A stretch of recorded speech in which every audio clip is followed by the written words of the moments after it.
ભાગવતમાં 3 મંગલાચરણ છે. દુનિયામાં એક જ ગ્રંથ આ એક એવો ગ્રંથ છે કે જેનું 3 મંગલાચરણ, બાકી બધા જ ગ્રંથોમાં એક જ મંગલાચરણ હોય. शिव पुराण, वाराह पुराण, नारद पुराण, गरुड़ पुराण, कोई भी पुराण लो, सभी पुराणों का एक ही मंगलाचरण है. भागवत में 3 मंगलाचरण है. केम 3 मंगलाचरण? साहेब, भागवत એ આપણા જીવનની અવસ્થા છે.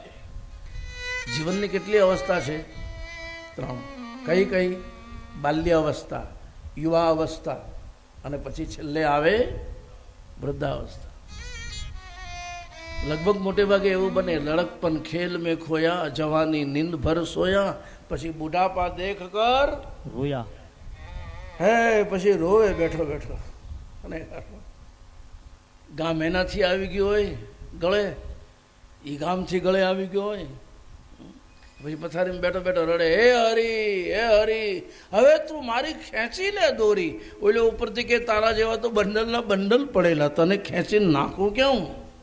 તું જે અહીંયા હરખ્યો મરતો નથી, ત્યાં હીધો રે એમ માને.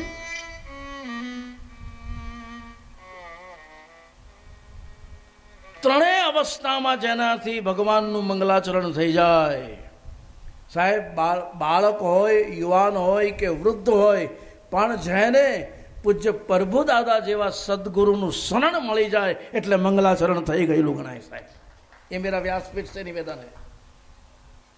જેને સદગુરુનું શરણ મળે મંગલાચરણ.